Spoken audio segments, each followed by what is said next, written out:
Planning, like if you were to pay like an audio engineer to master, you could be talking 300. Well, I mean, let's be honest, it's someone's full-fledged career, so they're going to charge out the year for it. But apparently for all they really do, it's just really well. In Sonato again, you have to know, you have to be able to listen to something and know it yourself. Going, yeah, like it's.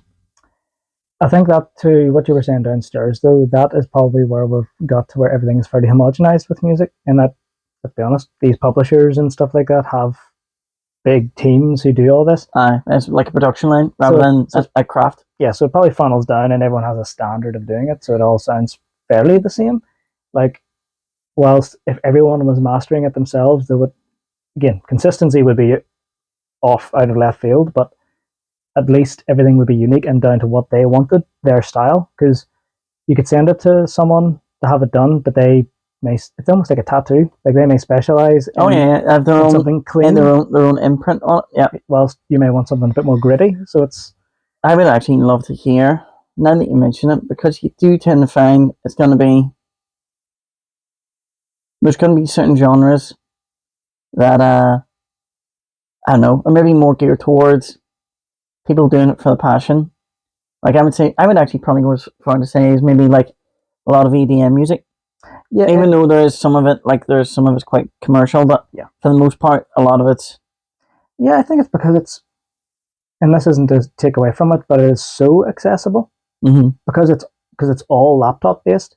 Whilst the vast majority of most music, even still to a degree, pop music, you still need like an instrument.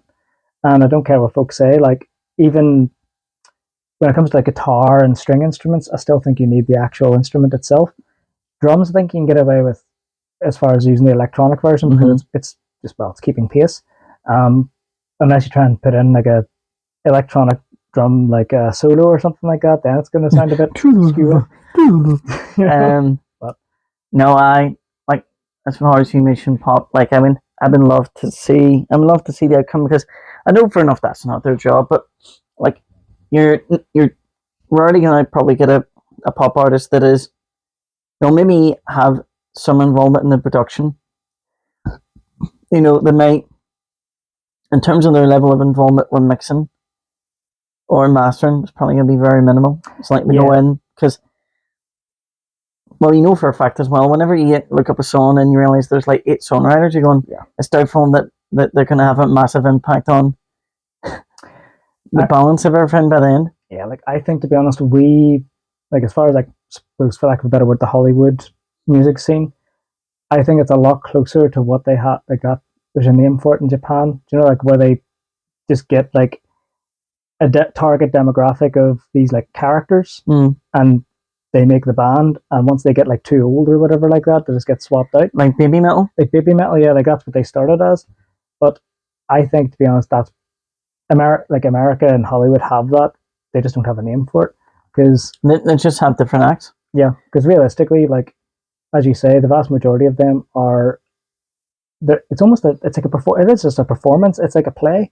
Because, don't get me wrong, they're talented, but they're not. Very few of them are writing their own songs. Very few of them are. They're faced for a product. Really. They're reading from a script to a degree. There are.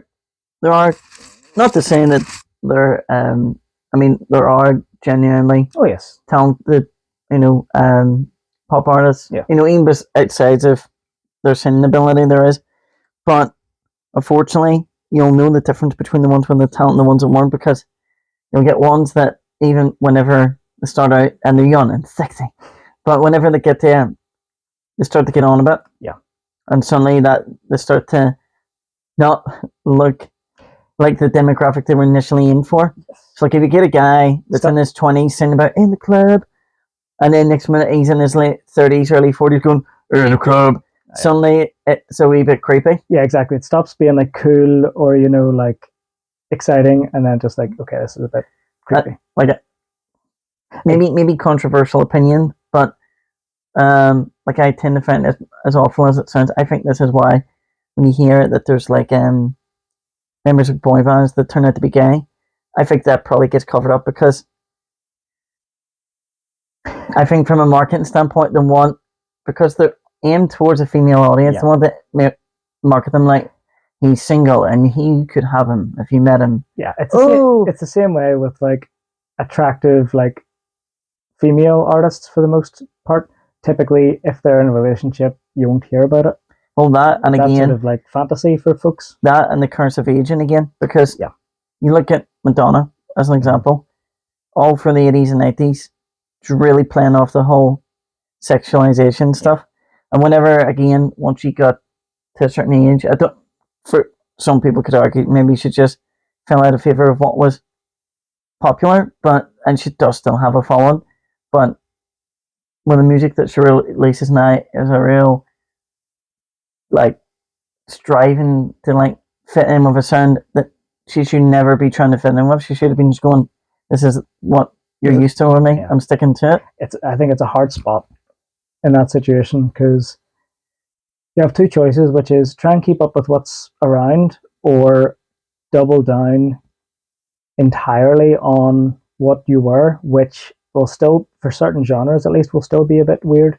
Like, again, I always go back to like pop punk. When folks in their 40s and 50s, yes, you can still be making those songs and stuff like that, but you're near 50, like you still, you can't be getting on the way you were when you're 20 because it just seems a bit weird. I think as well, it makes you wonder. There's part of me always wondered of like, say, I don't know, like you're talking about pop punk, say you took someone like Green Day or, well, I know some people would turn around and say, oh, Green Day or punk. I would maybe say they're more pop punk. Yeah. But if you took someone like them or New Found Glory or something, dressing up the way they did in their 20s, perform the songs, whereas it makes you wonder if they're trying to dress their age. Yeah. And then have, well, some maybe clean into the hairline. Would it be as ridiculous? I don't know. But that's the thing, like, because I went to see Green Day in Belfast, and it still seemed to be like they were dressing and carrying on, like they were trying to be very political, and they were, again, just geared up and looked as if they were whenever they were in their, well, whenever I listened to them in the sort of late 90s, early 2000s. And it just was like, come on, man. Like, again, you can still play these songs and still make good music if you want. But like, look at yourself. You have to flip and play your age. Like, the only Blink-182, I think, did a better job with some of their, like, in the last few years when they re-released albums. And like Simple Plan, actually, they did a decent job, I think, coming back, because they, well, again, maybe a little bit of 2000 sort of style as far as like, but normal clothes, like what you would have worn back then, but it wasn't like all the sort of school uniforms and like jet black hair and the emo sort of everyone's got one half of their face covered. Yeah, like they're trying to hide a bad burn. That's funny you mention it. Yeah, if you look at with Blink-182 brought out that self-titled one, and it was like, even the songs, for the most part, I say I can't remember any songs off that album that you'd say were really all that immature. No, it was like suddenly they were like, we've grown up a bit, and I still captured the vibe of their older songs, but as you say, they grew up a bit, so it was a little bit more nuanced, maybe. Whereas I think that's when I started to go off Green Day, when I was seeing, for like we were saying before, American Idiot, well written album. Yep. But when you look at when you hear the album before that, Warning. Warning was like, you could tell we're like, oh, we've grown up a bit, we've got a bit older. And even the videos and all, just the music approach, you could tell we're like, well, we've got kids now. And suddenly, American Idiot, I know some people will be like, well, artists write with the time, but to go and go for this weird look that they never had, that was just like Good Charlotte in their 40s. Yeah.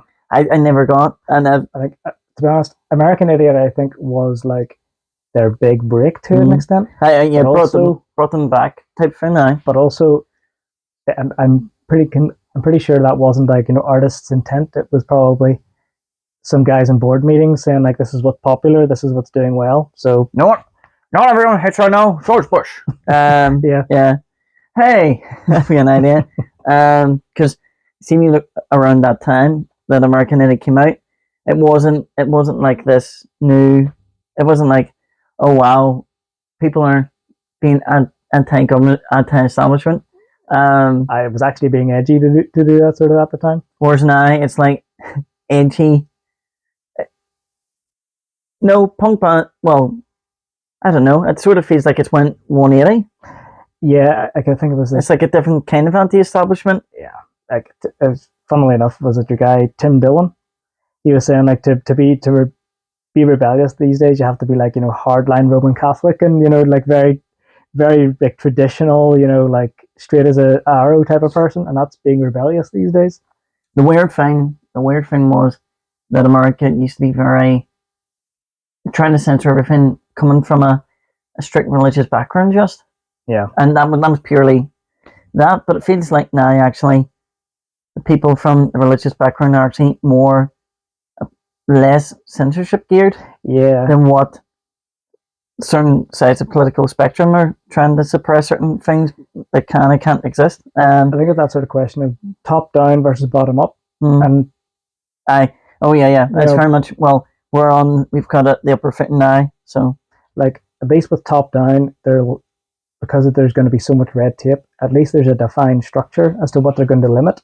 Yeah. Whilst if it's bottom up, you have everybody saying everything, trying to censor everything, and then it's just like a Wild West, really, as far as what you can and can't do, what you can and can't say. The problem is it's knowing where the threshold is for that, because eventually it'll get ridiculous, because it's like Chris was talking the other day about his work and effectively telling people what words are discouraged from being used. And I can, I'm totally for. I mean, there's words, and obviously now I'm gonna hint at that we all know that you can't say, but there was examples that he used that just blew my mind. That apparently, like, it's frowned upon to use the word normal, and I'm just like, because that implies people are abnormal. Everyone, well, I don't know. I would think if someone acknowledges that they are abnormal, then there's a high chance that they're probably proud of the fact that. Yeah, I mean, I remember. I think I've said to you before, like, for folks who are again, another word to describe that, eccentric. Like they're doubling that they want to be eccentric. Yeah. They want, again, that's sort of anti-establishment thing. It's not like going, I'm so weird. Don't remind me. You know, like again, there's obviously there's going to be exceptions in certain cases, but like when it comes to like how you're dressing and stuff like that, if you're doing it for attention. Yeah, and like I remember, I think I said to you before, in Portland, I had like the height of this house, so like 2-story building, big spray painting was a Keep Portland Weird.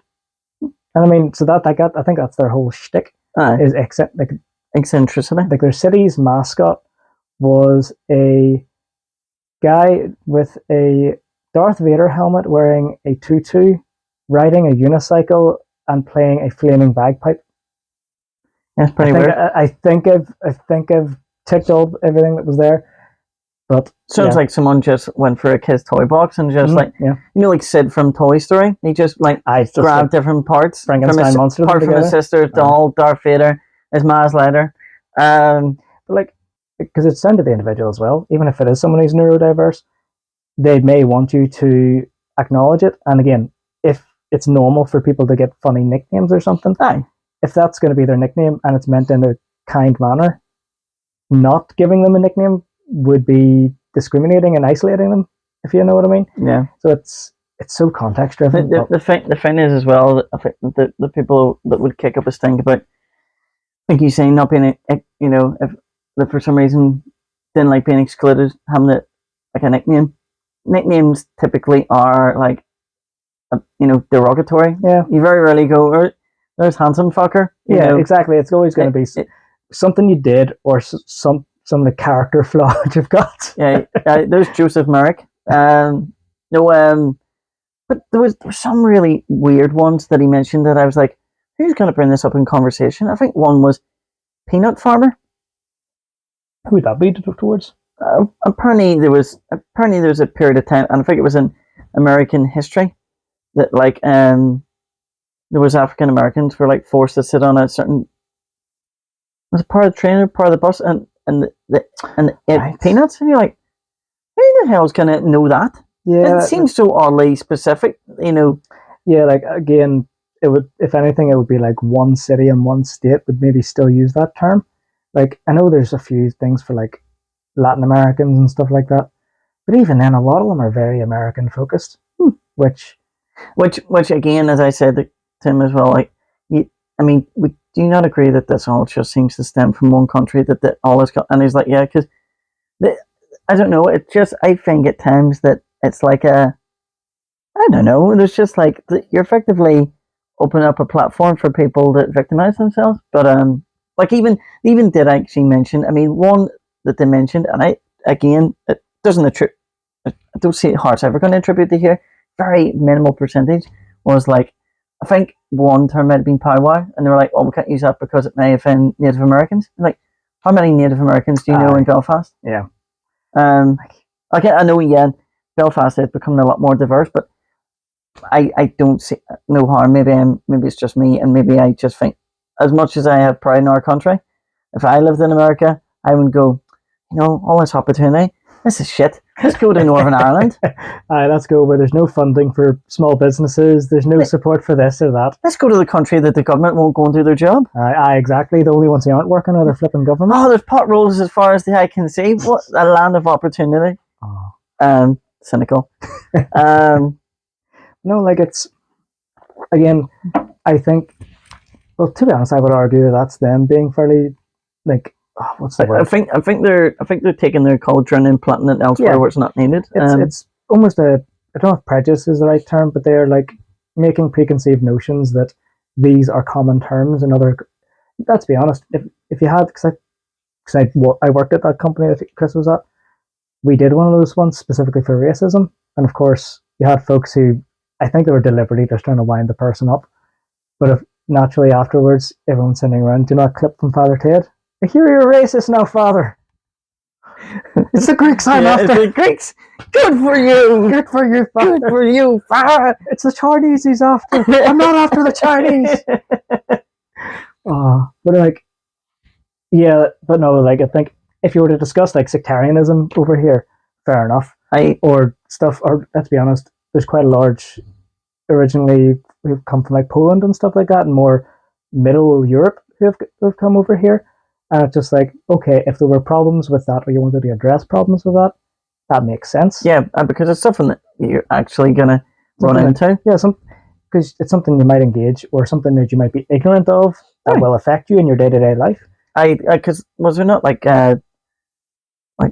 derogatory terms that you get people like saying, like, for example, don't use Polak? I think did you with yeah. But then again, I don't know. Like, I never knew I always presumed that Eskimo was an actual term, but it turns out apparently that's a derogatory term, which I never knew. Oh, it's Inuit, isn't it? Is the correct term? Yeah.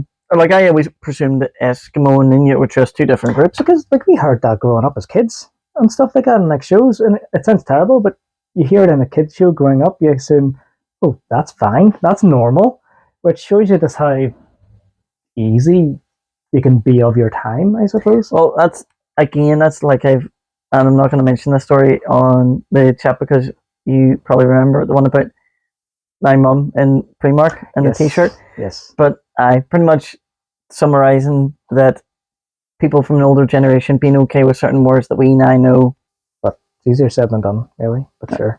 No, I mean, there's certain things where that whole saying of the road to hell is paved with good intentions, but like there's maybe definitely probably people who go to uni that get their minds open to things, but it's a very like tunnel vision. Yeah, it's a very blinkered version of this is awful and this needs corrected, yada yada. But there's maybe not so many variables that get factored in that. Well, what about this? Well, you do have, I think that there's a term for it. I think it is called like the Messiah complex, where you feel it's your job as a young person to save the world. Yeah, exactly. And I think as well because of the fact now that we do live in probably the best time that humanity's ever lived, like fight against. I know, like there's still terrible things going on in the world. You've got you've got human trafficking. You've got a war that's still going on. Yeah,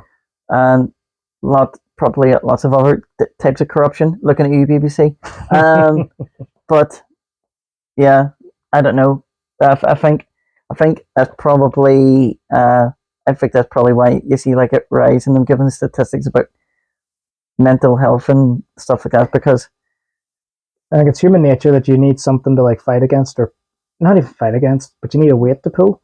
And when you think about it, well, I can't remember what psychologist quote it was, but pretty much that they were saying that it seemed to be like times of turmoil bring people closer together, and when people are together, they don't feel as alone, so therefore they're not unhappy, and that's why times like the Second World War in London during the Blitz and stuff, people were forced, yes, forced to get along. Yeah, exactly, underground stuff like that. So times like that probably created a sense of morale, even though it was probably real hardship. Well, when you think about it, the best way to it broke down barriers quite literally, because again, didn't matter what class you would have been. If you were down in the subway, you were down in the subway. Yep. Whilst if things are going well, then those structures are put back up together, and I go, I'm above you. Oh, yeah, that separation.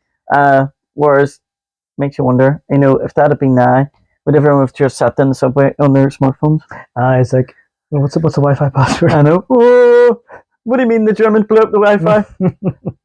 That's a sentence I never thought I'd hear myself say. They wouldn't even need to drop bombs, just a big Faraday cage, and people would go ballistic. And the Germans are back, but they've got an EMP. You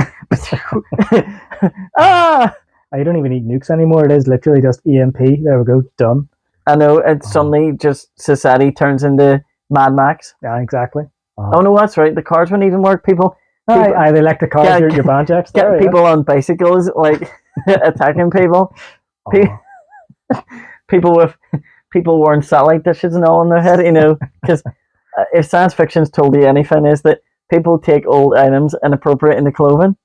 Oh, there'll be a cult for like the Wi-Fi towers and stuff like that. Like if we just like sacrifice enough of whatever, like maybe the Wi-Fi will turn back on. I can look at my Facebook post finally. There's always some like dodgy big guy with like a facial scar, that like with a thick English or Australian accent going, "We're gonna take you to see bumper face," and some guy on a throne of fucking old car parts that's wearing a bin on his head or something. It's always something really obscure. Great films, Mad Max. Mm-hmm. But I was just making my own version of it. Mad Max Shore Road. I'd watch it. I would as well, actually. Yeah. I think we probably be one of the few that would. Road to Thunderdome. and the fact that there is like Thunderdome. Yeah, that would work. Oh, crikey! I hear they serve steaks there. Oh.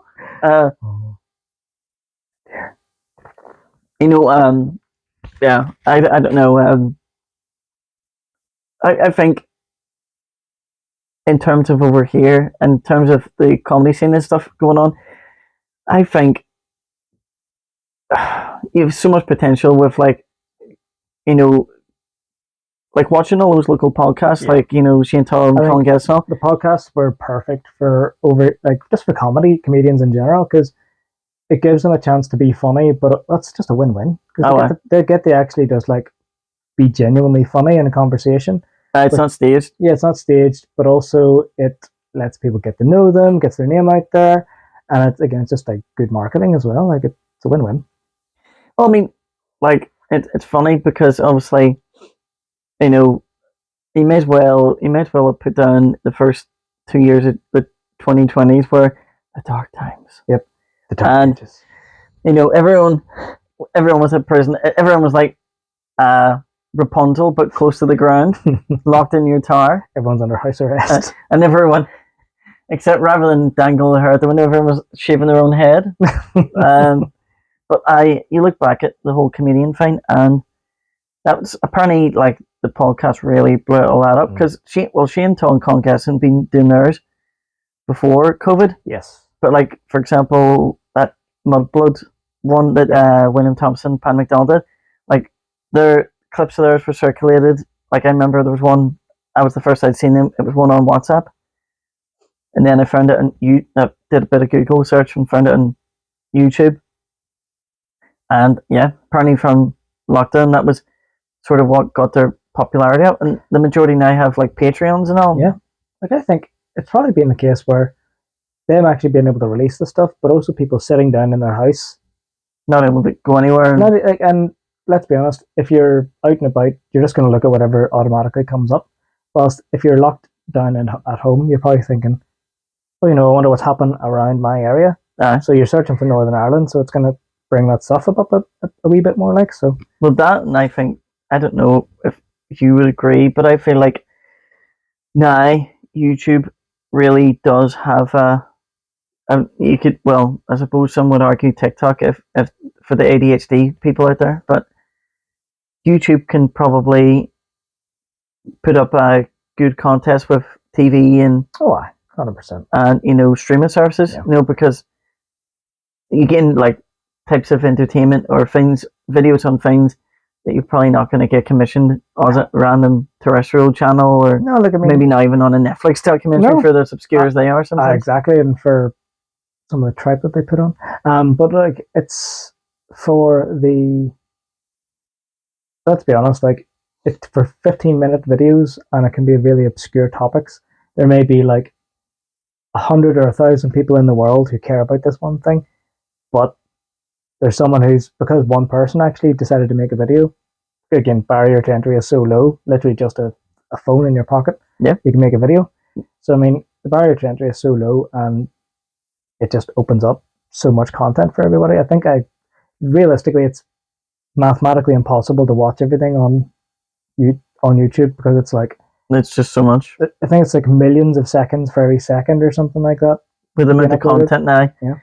Which is kind of gives you a bit of an existential crisis. Yeah, because I'm going to miss it all. What if I don't miss it? What if I don't see it all? It's a fear of missing out. Just dial to 11. It's effectively it's like the universe is constantly expanding.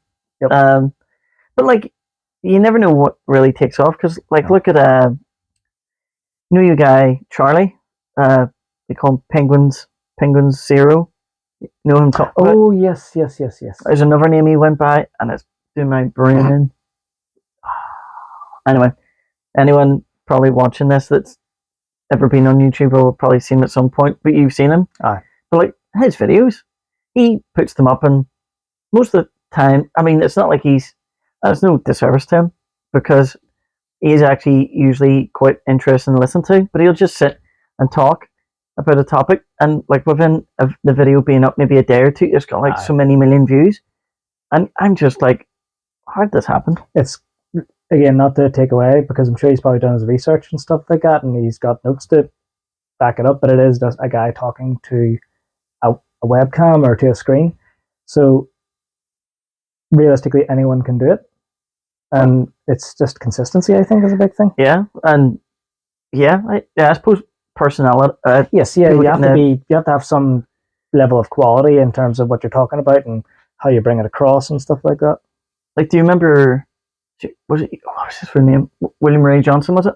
Yes, that's right. Like, some of his videos were great. I feel like maybe now he ended all that to go on to do other things, but I haven't really seen him on the internet since.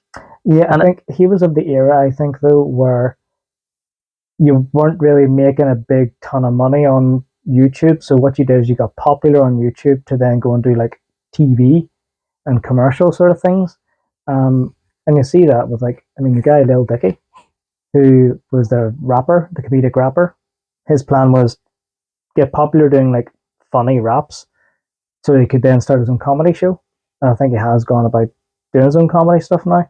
It seems to be that was the sort of career path it was the launch pad. Yeah, like that was sort of the early career of what's the word, like a pre-influencer, I suppose, because it was just YouTube person. There was no term for it back then.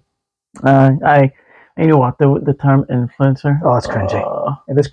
I do hate to use it, but it is the given term nowadays. But yeah, it's tripe. It's.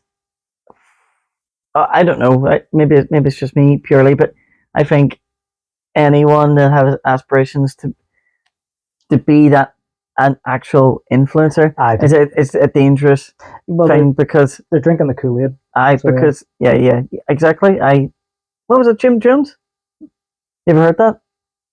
Where that saying comes from? The cult that wasn't it cyanide to put in the Kool-Aid? Jim Jones, Jim's Drum Tin Massacre, was it? But yeah, imagine being told that. Well, hello everybody. Just to let you know, we're all gonna drink cyanide. Yep. Oh, the kids, here, bit of Kool-Aid there. You go and get that down you. Imagine. I can remember if the story was that they locked the door. I think so. But part of me was thinking, what if they didn't? Someone's just slept in, comes walking in. Aye. They're really having a nap. What just came into my head though, like, as dark as this is to say, the fact that they probably needed to put it into the Kool-Aid for the kids because the kids had more sense than the adults. The adults were probably well brainwashed. Yep. The kids probably had enough sense. Was like, wait a minute, this is stupid. You know what I mean? It's But the reason I think I've said to you before, the reason why I use that term nowadays is one of my old people that I worked for. They were very political, shall we say? Mm-hmm. And again, we always just described it as drinking the Kool-Aid whenever people were starting to toe the party line, for lack of a better term. Because you just go. Oh, was it one of those controversial political people, or no? Well, depends on where you stand, but very much, going with the flow, shall we say? And of course, when things change, it was like, oh, I was just doing what everyone else was doing. I found it really funny that there was someone I know was telling me a story of someone that they worked with, and apparently the girl was no bias here in this, but she was putting up quite a lot of apparently social media posts that were very, the way she put across was very pro-Republican. Okay. I don't even think it was I think they weren't even just being proud of your heritage. It was I think they were overt, basic borderline. Well, I'll say borderline, probably hate speech. Apparently a Protestant colleague had complained to HR about it. And apparently then the person just went through the Facebook list trying to guess all who was Protestant. Getting the tape measure out. Are their eyes too close together? Yeah. William, he definitely a Protestant. I just searched by William, Billy, and then you get a random one, William Murphy. Put you in the movie, pal. Is he a day walker? Half and half. Yeah. It's a curry. But yeah, I don't know. I think know your audience. Yes. Or just at least stick to your guns. If you're gonna be a certain way, don't change your tune or what is it? Just be yourself. Just be yourself. Yeah. Just as long as you're not Adolf Hitler. Yeah, as long as you're not a scumbag. There's always that line of just be yourself, but don't be hating everybody else. Yeah, I know. Don't be. Although you know what, speaking of history, there's certain parts of it I wish I knew more about, like the Italian stuff during the Second World War, to do Mussolini and all that. I don't really know much about Mussolini. Yeah, we don't learn about it a lot. We don't learn about Mussolini. I know a bit about Russian. I know about I've read into the Bolshevik Revolution and all that, and the last SARS and all that. Yeah, the lead up to Soviet Russia, but never Soviet Russia itself. So but I think it's because, was it the course that you would have gotten in school when the Clash of Ideologies or something like that? I remember, but it was a separate module to German history or early Russian history. So yeah, you never really learn about it, and even Mao and, as you say, Mussolini. That never hear about them. If you read into the whole thing with Mao Zedong, isn't it? Mao Zedong. Yeah, we go into the whole thing of how he effectively fractured the country. Effectively, what would they call red? Effectively, yeah, he took the approach of starting a rumor to say that there was like foreign influences trying to sort of like mold the minds of the people, sort of thing. Effectively, he just like wanted to sort of change China for the better type thing, and trying to get away from old rhetoric. So it was a case of like, what would they call it? Red. I'm gonna find out the name, but if you look at these people, you go like red wardens or red. The best part was that it wasn't even like they were the army. They were actually. It got to the point that they educators. They were effectively like, as bad as it sounds, like people always make the jokes about MAGA supporters. Effectively, these were like if MAGA supporters decided they were going to go and like just indiscriminately like murder people that deemed like. Okay, so well, I mean, in a way, it was because I suppose that was the actual proper introduction of communism to the Chinese state, I suppose, which ultimately, let's be honest, would have been a cult. So I suppose realistically, this was like a zealotist militia, almost maybe, for the communist cause. It was the Red Guards. Red Guards. Sounds like they were actually, you know what? They were actually. That's what part I forgot. They were actually student led. They were social movement, and as bad as it sounds, see, whenever you read into it, and because the fact that they were let to sort of just go completely. But it got to the point that it came to like a conflict between the military and them, because they were in such a great number at that point. Again, but sorry, go ahead. And he effectively, obviously, was in position that he had to choose between signing with his own military force or these ones that were effectively his supporters. Yeah. So he effectively drummed up all these people and then went, you know what, fuck yous. But again, it sort of ties back to what we're saying, that sort of top-down versus bottom-up approach, where these Red Guard, just pure chaos, and just go and wipe people out, whilst obviously probably the Red Army probably weren't the nicest of folks, but at least they had orders to follow, and like, from what I remember, German history was a bit like that with the SA and the SS, where the old school were like the SA, but then once there was positions of, basically once they weren't needed anymore, they were just... As bad as it sounds, like, in principle, the whole thing was socialism and for equity, well, I suppose there's the whole argument between the difference between equality and equity, blah, blah, blah, blah. But the whole core principle of socialism of everyone being on equal footing sounds great, but unfortunately never seems to work. It always seems to go bananas. It always seems to be that there's a specific group go, well, I'm going to do these terrible things in the pursuit of the greater good. Yeah. And it's like justifying a means to an end. I know we've murdered that village of people who, are a bit old-fashioned and don't see our way. They have a difference of opinion. Terrible. Put them to death. Exactly. It's just like, just lock them in a hole and just throw away the key. But if you read up on that, you were like, there was a certain term where effectively, if like you showed any like any affiliation or any fondness for anything from like older or even just older time periods of China, like tradition, you were just deemed like a potential like enemy of the state type thing.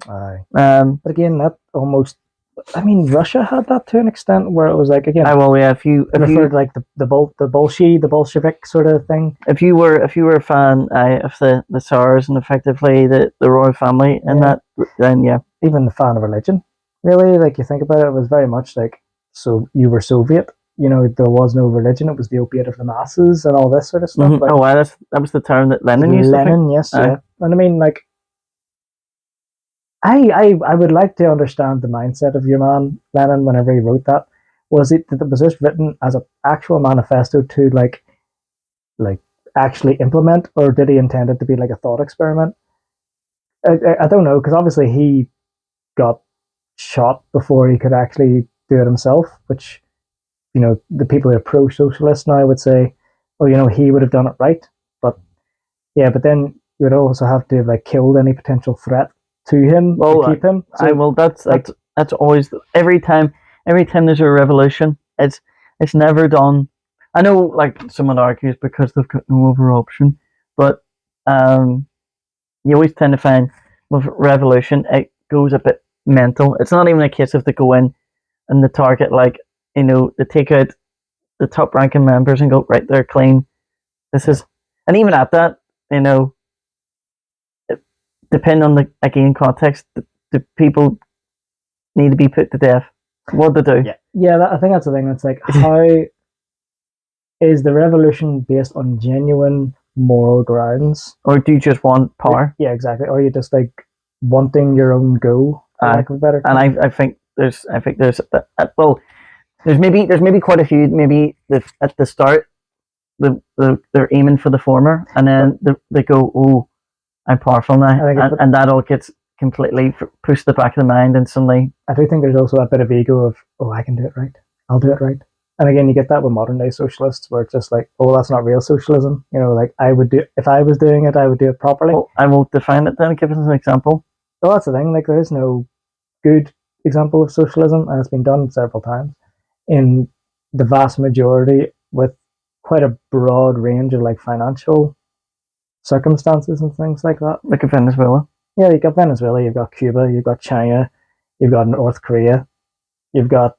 I mean, the best definition for socialism would be maybe some of the Nordic countries, but they have a lot of oil money, and they have a lot of capitalist influence in terms of how they got, like you say, that they got them there. So it's the same idea as like all these like quote unquote entrepreneurs who say they're millionaires, but they got like 2 million from their daddy. It's just like going, I start with a modest sum of 30 million to get my business off the ground.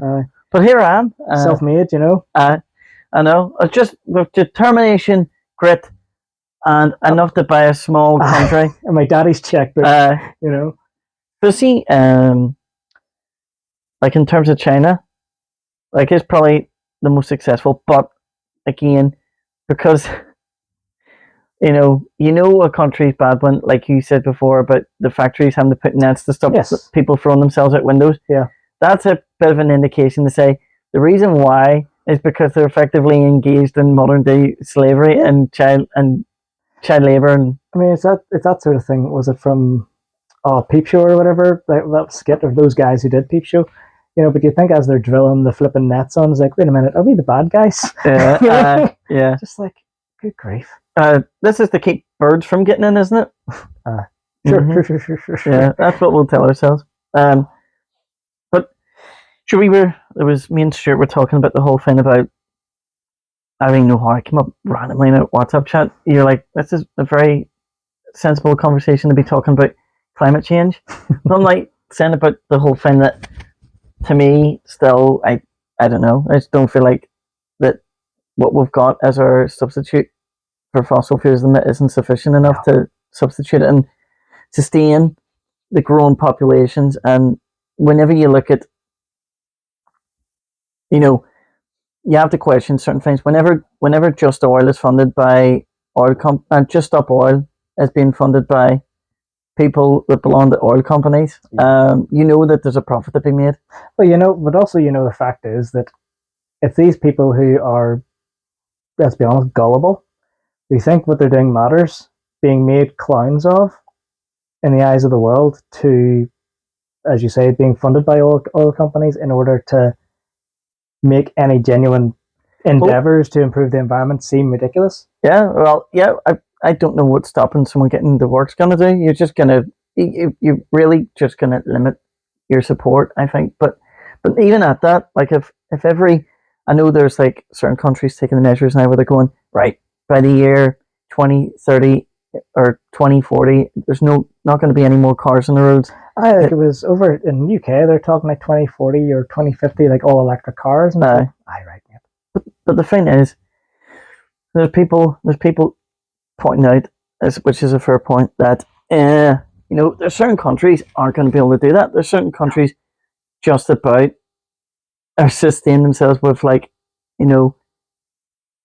an industry that is probably a bit archaic even compared to ours now. So for someone to turn around and go, right, we're going green. We've got say, I don't know, somewhere like Brazil. Yeah. They got told we're gonna completely remove, and we're gonna go just completely. We're gonna go wind and solar, I'm just going to power this favela, and also you have to pay. You have to pay for it. Yeah, like a normal person paying, because it's not going to be as cheap to bring in that new infrastructure. That's the thing. Like, it's going to go. Well, for one, everyone's going to suffer because the environment's going to suffer because people are going to say, "Stuff you! I'm just going to go grab a bunch of wood and just burn it just to stay warm," which is bad for the environment. It's not going to. So, and the government isn't going to help because then people aren't going to actually use the infrastructure. Yeah, they're not. It'll be half baked at best. Yeah, but like even a country that has tried to do it from bottom up, and even the state in America that has more money than sin, and that's saying a lot for flipping LA. Like, where they had a bad winter, like for all the Teslas and stuff like that, they couldn't get them open, they couldn't get them charged. Like, the cold affected the batteries. Didn't know that, actually. Like, there you go. The infrastructure, they couldn't cope with the bad winter over there. So how on earth is in a country with a more hospitable conditions? And again, not a inhospitable. Yeah, but it's also even just not having as much of a purpose-built infrastructure for it. Aye. Like, to be honest, I have thought about it, and it's like, probably as far as like cars are concerned, hydrogen's the way to go. Yeah. Problem is getting enough hydrogen. But what you get, where you get a lot of hydrogen, is nuclear. Like, you get that as a byproduct. But again, so technically the best way to go would be a nuclear plant, but that's easy for me to say when I'm not the one who has a house nearby a big nuclear plant. Yeah. So again, where do you put those? Like, off an island in Skye somewhere, like, you know. And then, well, speaking of which, Oppenheimer's out this weekend. Oh, no, see, like, I suppose it's funny because you look at it, you know, the whole thing with a hydrogen engine all says, you know, you're gonna need an engine's gonna generate heat. Yep. And, you know, hydrogen, you know, water evaporates, you know, it's how God knows in terms of the science behind that, were you able to harness what's been, you know, put into it. Because again, it's actually the opposite. Extinguishing it. Yeah, and it's the opposite problem in that in the hotter countries, how do you keep that safe? I know, like you know, it's like a high temperature summer, and you just, you know, your car just dies on its way to work, or even worse, like the pressure gets too much and stuff like that with the extreme temperature. I know, just exploding cars everywhere. I don't appreciate those liquidized dinosaurs. They've certainly done us a good job. Yeah, I know. Thank you, T-Rex. I know. It's weird to think, actually, whenever you do actually think it from that perspective. We're driving off dinos. I'm just filling my car with pterodactyl here. Yeah. Well, it's a fine vintage, you know. Yeah, it was a good year, BC. Oppenheimer. I think it'll be good. Well, I mean, it's got your man. What's his name? Cillian Murphy. Mm-hmm. I mean, I don't think I've seen him in anything where he's been bad. He's a cracker actor, like. Yeah. The first film I remember seeing him was 28 Days Later. Yeah, which it's funny to look back on because it's a sort of a cult classic, I would say. I would never describe it as like a big blockbuster movie. But again, he did a great job on that as well. It's crazy seeing how young he is, though. Yeah, and then Brendan Gleeson was in it as well, who's another brilliant actor. Yeah. But yeah, the cast alone, and then the fact that Christopher Nolan directing it. Yeah. But I've always been, all I really knew was reading into the Manhattan Project whenever I did the university. Yep. And then obviously knowing that the way Oppenheimer was very much outspoken about wanting to reduce the chances of there being nuclear war, and he regretted obviously being involved in the creation of it, but it felt necessary. Yeah, again, good intentions, and he wanted it to be a genuine deterrent rather than being a weapon of mass destruction. And unfortunately, Hiroshima paid the price. Yep. And Nagasaki, wasn't it? Yep. So, yeah, dropped two of them. When you think about it, America is the only country to use nuclear weapons in warfare, which is mental. Yeah, it's crazy. It's the equivalent of it's the equivalent, isn't it? If you looked at it, if you compare it as an analogy, it'd be like having a fight with some guy and then like clicking your fingers, and next minute Mike Tyson comes around the corner, starts battering them, and go, all right, we'll end. Sorry. It's suddenly realizing I'm out of my depth here, and that was probably Japan. They're like, no matter, even though like apparently Japan were putting up a good fight against America, but I think they probably at that point realized.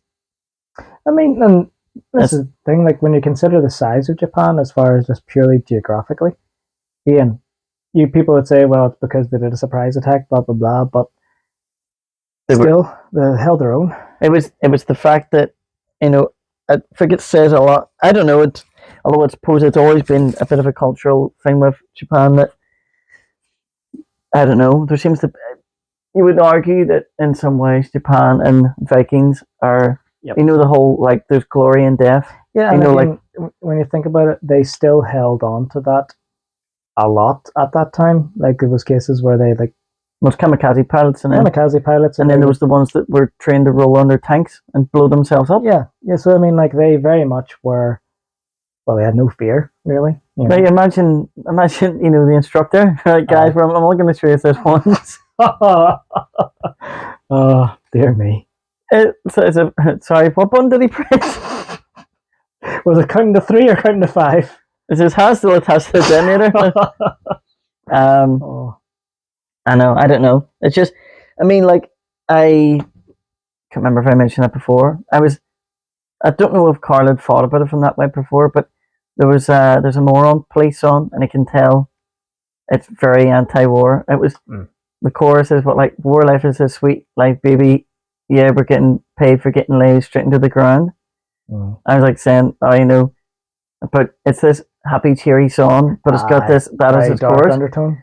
But I think Carl was like, you know, if you go to the army, you know, what do you expect? And I'm like, going, yeah, but could you imagine walking into work and your employer saying, by the way, see, I want you to die for a minimal fee. Yeah. Like, and suddenly he didn't really have anything else really could have said that. I'm going, when you look at it from probably what a typical infantryman is, like, it's, at the end of the day, it's a person. Yeah. So to be told you're getting paid very little for to be potentially die in an unmarked grave for a government or a ranking officer to not give two shits, especially for a cause that you were embroiled into. Yeah, you were barely old enough to vote for. When you think about it, like, also again, especially in the States, for the example, the fact that you can join up and be shot and killed, but you couldn't touch a beer, is such a bizarre line in the sand that they have. I don't understand it. There's a lot of contradictions currently in America with what's deemed legal age-wise, that while other things aren't, that blow my mind. The beer one, I really don't get. I mean, considering they don't really have much of a drinking culture, I think they've got other issues that they need to deal with. Like, to be honest, the way I sort of see it, it makes more sense to have it where you drive older, because in my head at least, you're in basically at 16, 17. You're less responsible. Yeah, you're also being given a weapon. Yeah. You're given this, like, at least a ton of steel or a ton of metal that you can potentially more dangerous than a gun. Yeah, that's the thing. So it's just like, why give, let's be honest, a kid the ability to drive that when, if anything, in a way, if people are going to drink, you'd rather them get all of that sort of irresponsible drinking out of their system before they get behind a wheel, as far as, like, culturally and mature a little bit. It goes to show you, though, like, that it must be a cultural thing, because you look at France, you know, like France isn't really known as a country for, you know, binge drinking and alcoholics, and yet, you know, they're given wine from like they're 12 or something. Yeah, like or is it younger? I mean, I think it's. I mean, obviously it depends on the family, but I think it is fairly young. Like, obviously it wouldn't be like half a bottle, but you'd be given a wee glass. Jacques, a child just face first in the soup. Are you drunk, Jacques? Oui. Falling off the chair. Have you wet yourself? Oui. I know it, but then it goes to show you then, you know, if one country buys by and they don't seem to have, like, we get told, you know, globally, anyone talks about this country and that's always one of the first things that gets mentioned, whereas you never hear them go, in French, they love their drink. Yeah, and I mean, I think it's almost, again, a thing of normalizing. Yep. And again, I think it's not something that you can force.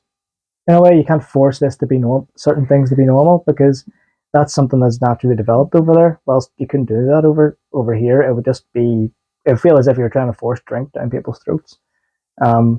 Like, I don't know, I think because they see it as, oh, this is something you do with a meal, it's not seen as an event to be drinking.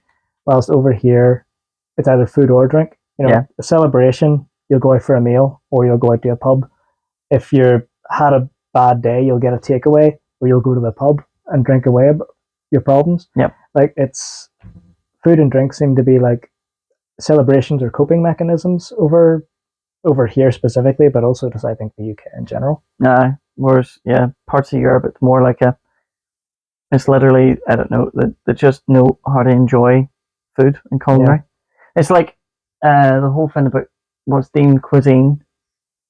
Like, for some reason, I've seen posts where, and whether or not they're just satirical memes, where you get like American people classing beans and toast as British cuisine, and you're going, I don't think anyone's ever put the words beans and toast and cuisine in the same sentence before. What it is tasty comfort food. I mean, it's like their equivalent of macaroni and cheese. Yeah, exactly. And it's just like, every country's got... Yeah, it's comfort food. I think also down south, in south of Ireland, they have the spice bag, which I think is literally just a bag of chips with spices. Sounds good to me. Exactly. And I mean, like, I think that's very much a specific thing to down south. Well, look at Champ. Something probably, all over here, probably people like scallions and potatoes. But, yeah.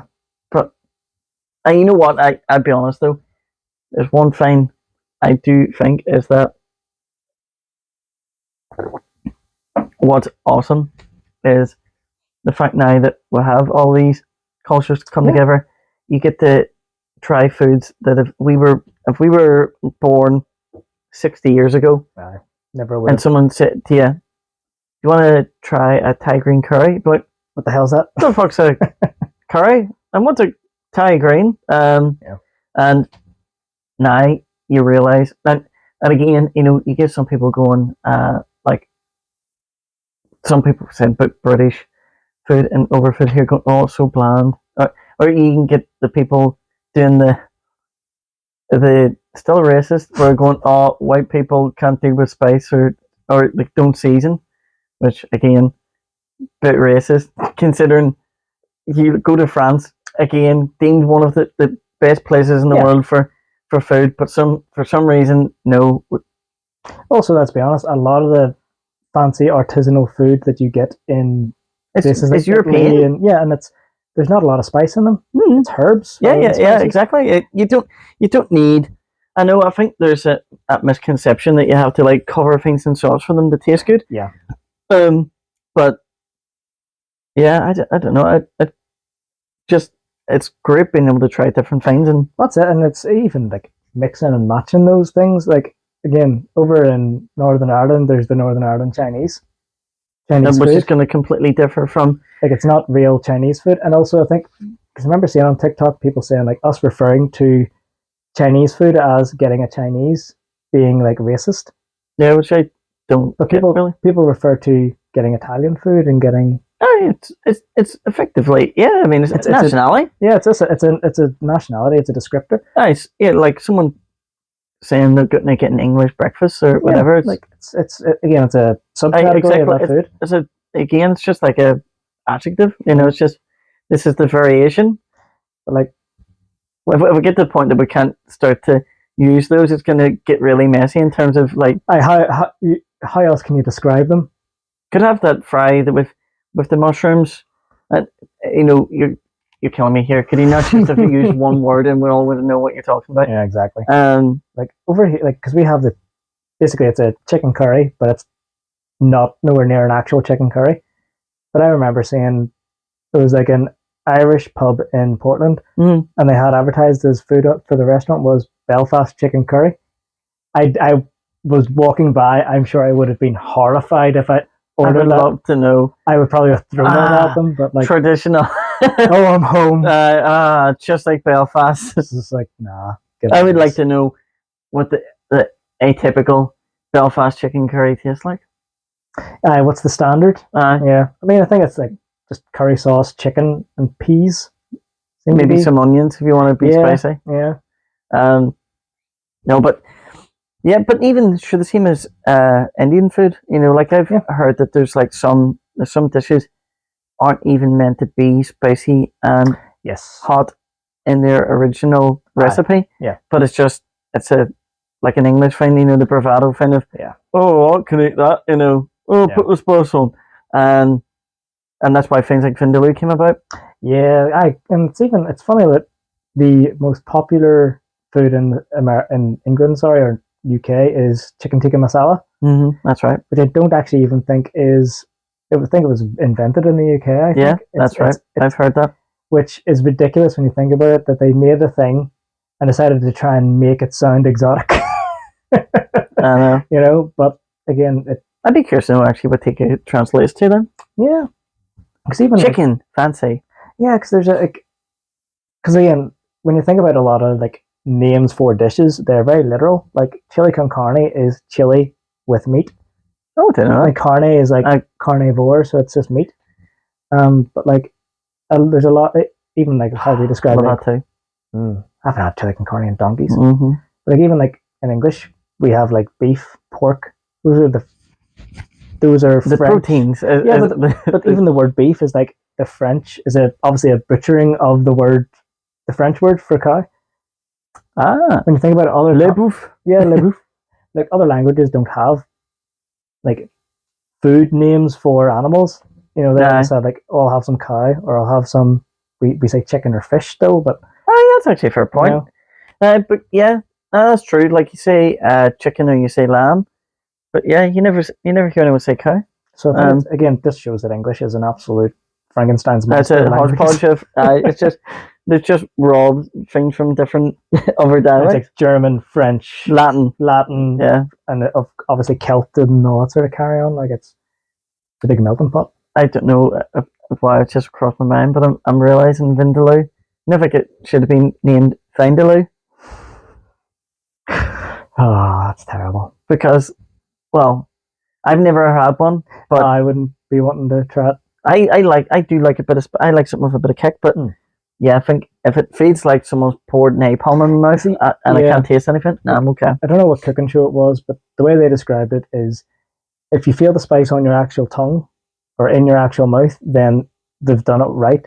But if it's burning the back of your throat, then they've put too much in. That or you're a pansy, To be fair, Carl was terrible for spice. At £1.9 claims he's not as bad, but don't know if you heard about that movie that Mel Gibson has been involved in, and I can't remember the name of the actor, but essentially it's sort of not exposing, but it's about the child trafficking sort of endeavors.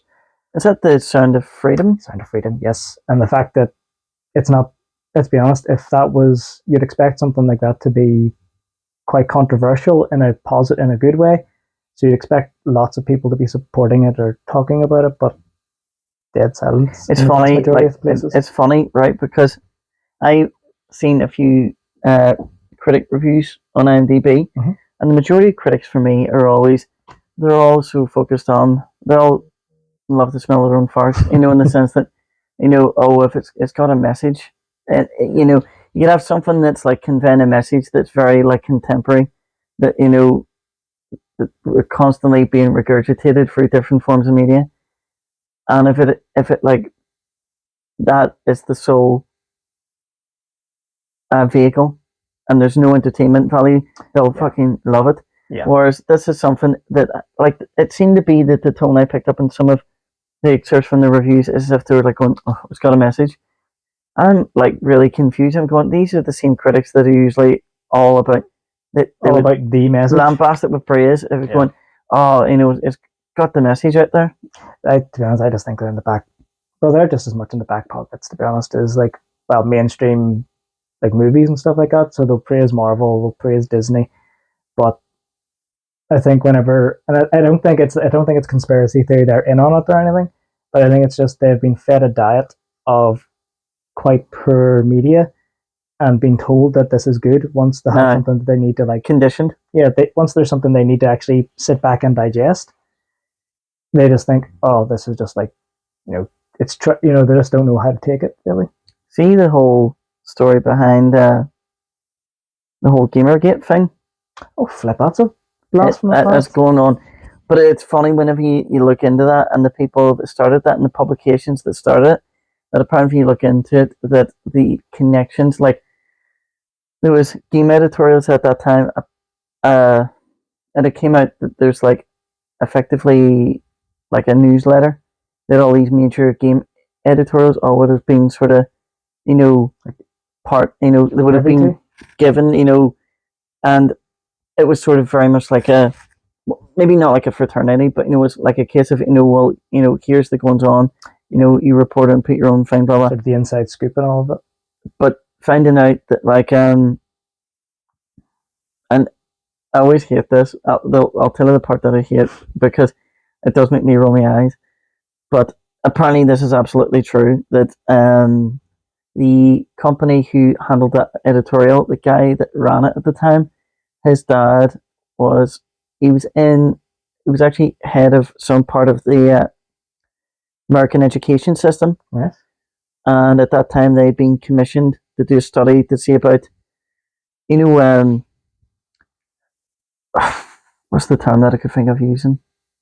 Not exactly mass psychosis, but focusing on the whole thing of doing studies to see if people can be effectively coerced into thinking a certain way. I suppose it's a different version of meme theory, where an idea that spreads like a brain virus almost. That people just adapt to it. Yeah. But the thing was that, and this is the part that I hate because I've heard so many over COVID that just go, oh fuck. But apparently for this study, there was like, and it's the screenshots to show that that can be checked up online, that the donation to the American Education Board of whatever that was called came from Bill Gates. Right.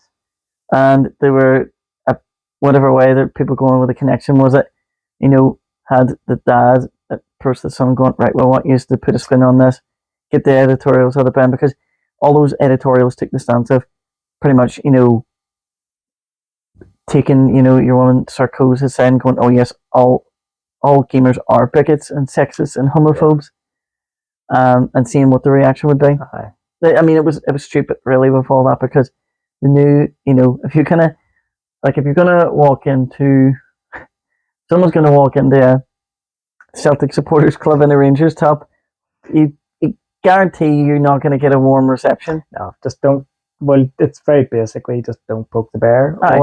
Or what, like back in the day, early days of the internet, rule number one is don't feed the troll. Yeah. And the fact that she was apparently surprised to like pretty much generalize and just use all the, and just go, oh, the way women are objectified and portrayed in games, blah blah blah blah. When there's also games where there's male characters running around tanked, and the majority of guys that play those games look nothing like that. Yeah, but they don't have any issues with it. Exactly. If anything, well, it's called escapism. Yeah. Put it this way: I play in The Witcher. I can't do flipping backflips and swing a sword around like that. Maybe a few years ago I could, but not so much nowadays. But like, I'm not going to be fighting a dragon or fighting a swamp creature. Yeah, it's this weird thing that I can't play this character unless they look exactly like me. Yeah, it's weird. So I was a big fan of Sonic growing up, so I'm actually going to cosmetic surgery to have blue hair implanted all over my body and run around naked with red trainers on. I just don't get this whole thing that I have to be able to relate to and going. There's maybe just a chance that you can just pretend you're not you for a second, or also maybe don't consider. How about we consider things to not just be skin deep? Everything surface level is going. It's like that's kind of what we were taught in there, like back in the good old days of kids' movies. One of the big messages was, maybe just because someone looks different to you doesn't mean you don't have things in common, And now that's like deemed as like this. Wow, this is a new concept. This is deep, Apparently that film Elementals, apparently it was like Pixar's really fallen away. I know they're not really aimed at our age demographic, but apparently even in terms of the whole metaphor that they're using for, one's water and one's water, and they're using, obviously, that we're going to drop the parallels between that and, racism in America. People going, and we're all not that different. You're going, yeah, because no one's done this concept before. Or done it miles better. I think probably the last good, I don't even know if they're Pixar, Inside Out. I was always wanting to see that one. Like, it's not going to be like the best one it's not my like a favorite, but again, that could be just because I was older when I watched it. I've heard it was one of those ones that for Pixar it was surprising because it wasn't really funny. It was more it was just a good story. Yeah, it felt more like an adventure, but also the fact that they were clever in that you could tell they tried to work out how the brain works and then how to translate that into a Pixar movie and personify it. Yeah, and I think it worked. And there's little subtle things that people bring up. Whenever an adult, sometimes it would zoom into the brain of an adult guy, and it would be like all male little people, but for this young character, it was male and female. So it's just like, okay, am I going to be mostly, basically, are you going to be mostly masculine or mostly feminine? Because you're still a kid, you haven't reached maturity. Yeah. So little subtle things, but again, nowadays that would have been very much in your face. Whilst back at that point, it was just a little sort of sprinkling in there of something that to maybe make you think. I think what you mentioned there, but like that being balanced, it hits it on the head now. Where, I mean, growing up, there was probably quite a lot of kids' films and films growing up that did have really actually diverse characters and good, characters, characters that you could relate and empathize to that weren't just white male. There's loads, but no one really ever questioned it. And now, because of the fact that it's constantly being raised as an issue, I think now it's probably doing more damage because there's maybe actually going to be times now you get people, the true racists that to see that there's like, a person that's not white in the film, and they're like, oh, this film's woke, and you're going, no, it's all about how it's portrayed and the dialogue and everything. Like I think I've probably mentioned it before, but whenever they, in Lord of the Rings, the only one to kill a Witch King is a woman. Yeah. Nowadays that would be an SJW moment, but the thing was, it was done well with the whole thing. I'm no man, I'm a woman. Yeah, and it's like it was done. It was delivered right. Yeah, and it was done at a time that it didn't feel like they were trying to score brownie points. No, and it also set up that she was a badass character. Yeah, it wasn't that she was a shield maiden. She was a warrior, but also she recognized, okay, my place is to look after this little hobbit who can't look after himself. So she was taking on the role of a hero to protect some person who couldn't protect themselves. And again, she got her moment. It wasn't as if she was like sidelined or ignored or put up on a pedestal. She was in the ranks with everyone. I think as well though, it's you're getting more people savvy to it, and I think now that they're realizing where that writers aren't actually creating realistic characters, because even regardless of gender of that character, if she been like say a normal male soldier, still would have been out of his depth. Yeah. But still, regardless of being male or female, you can relate to be like, oh, it took balls. Did you see Dungeons and Dragons? No, I was wary of watching it, but I know you said it was. It was surprisingly good. Yeah. It was. The thing was, it sets it within that universe, and it's funny, but it doesn't do. Whenever you get comedies now where it's like they're the self-aware kind of comedy where you may as well be looking at the screen at you and winking at you. But I mean, like they've if they went the atypical role, they could have made Chris Pine the warrior, and another more androgynous guy as the bard. But they made Chris Pine the bard, and Michelle Rodriguez is effectively the barbarian, and they give her that she came from a clan. But he just in the context of the film, it's fine. It works fine. Yeah, and it's also like you can argue Michelle Rodriguez has been in a lot of action movies, Yeah. from like Resident Evil to all the Fast and Furious movies. Exactly. And so like she is of a more action pedigree. So you've already got that preconceived notion. You going, she fits in here in that role. Whereas like Hugh Grant's in that film, but if Hugh Grant was to play a barbarian in a film, you're going, it would be a bit odd. Fair enough. You never know. He could pull it off, and he could go, didn't know he had it in him. But for the most part, he doesn't really have to look. It's like the reason why Jason Statham's in Expendables.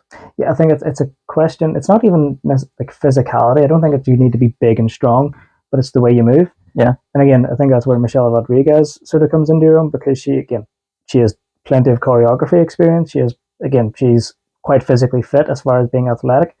So you could see her scrapping. You know what I mean?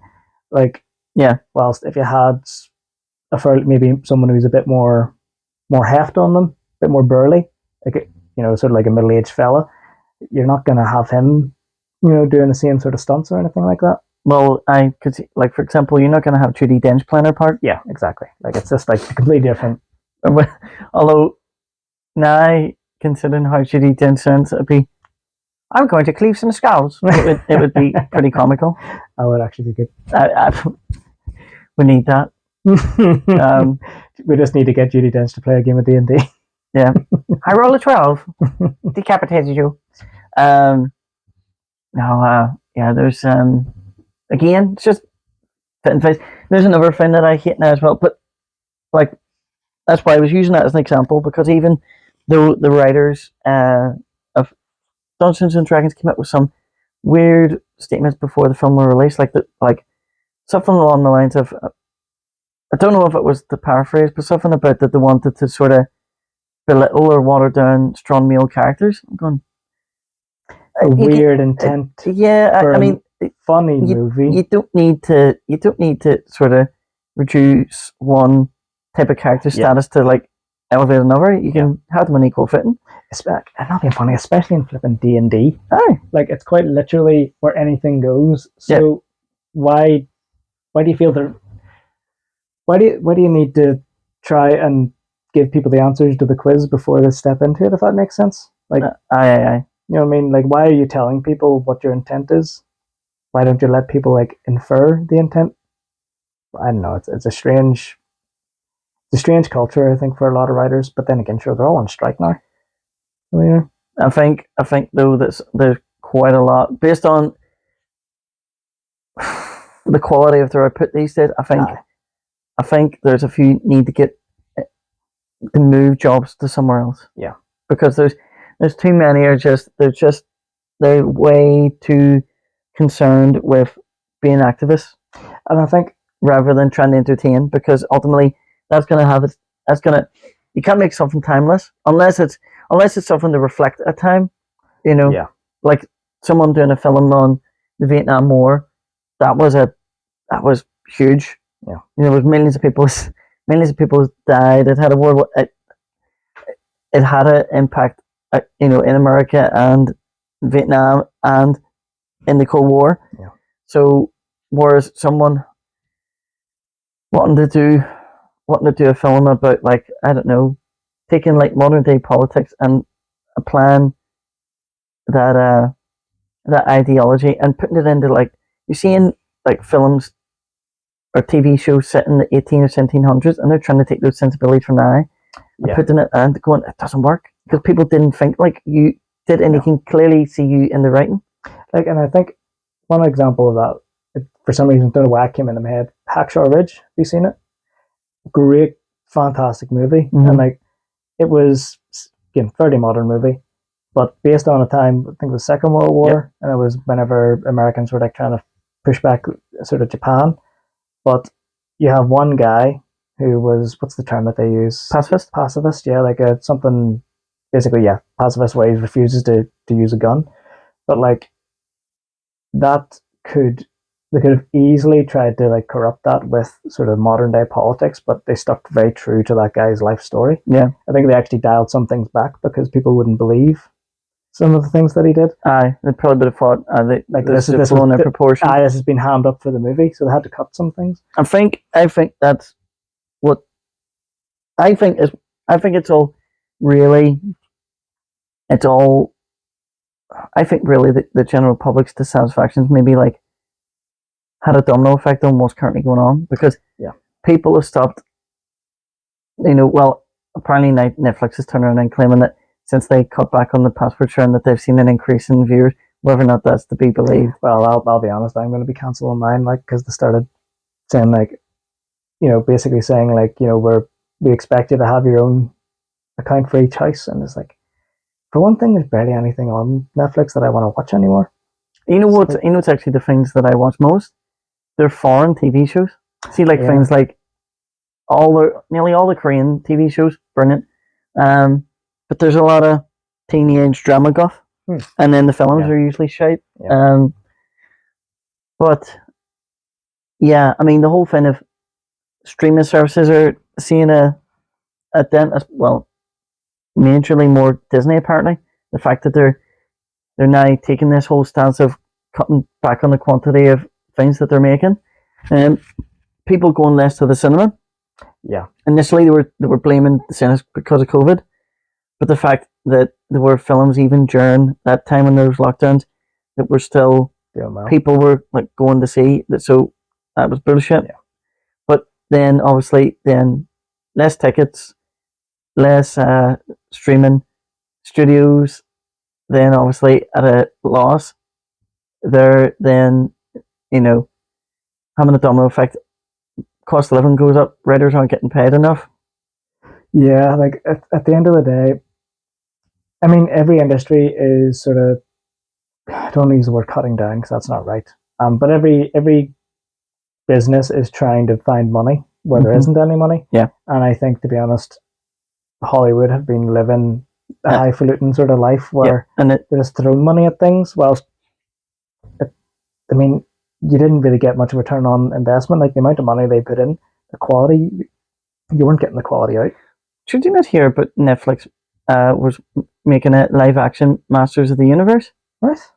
And it's been cancelled. And apparently, now I haven't read the articles. I've seen 2 headings, but the heading seemed to imply that there was $50 million spent on it, and it's cancelled. And no harm.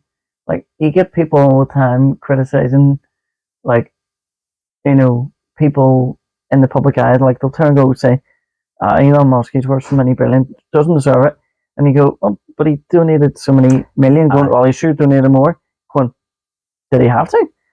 But taken in that retrospect, if a studio has effectively just burned 50 million and has nothing to show for it, and no one goes, well, that could have, like, it could have went to helping the homeless, what the happened, sick, the hungry, whatever. What happened to actually having a pilot episode? Because see, this was going to be a film, but surely, I mean, surely you would need you would need to have like a scene. You need, or even just a proper flipping screenplay that you would put in front of people. From what I heard, I'm not too sure what way it works for films, but yeah, like what you say with TV shows, they would do a pilot and go, here's roughly what you're getting. Like Breaking Bad, the first episode is called Pilot. So many of the first episodes of like older series would be just titled Pilot. Yeah. Because it's the first, and again, it is, you could tell it's been structured just to introduce sort of every character. Exposition. Yeah, it's every character's shtick, their relationship with each other, and sort of the world that they're inhabiting. But like, it had like its own little story arc. It was a mini movie, really. So it makes you wonder, maybe with films, did they take like I don't know, do they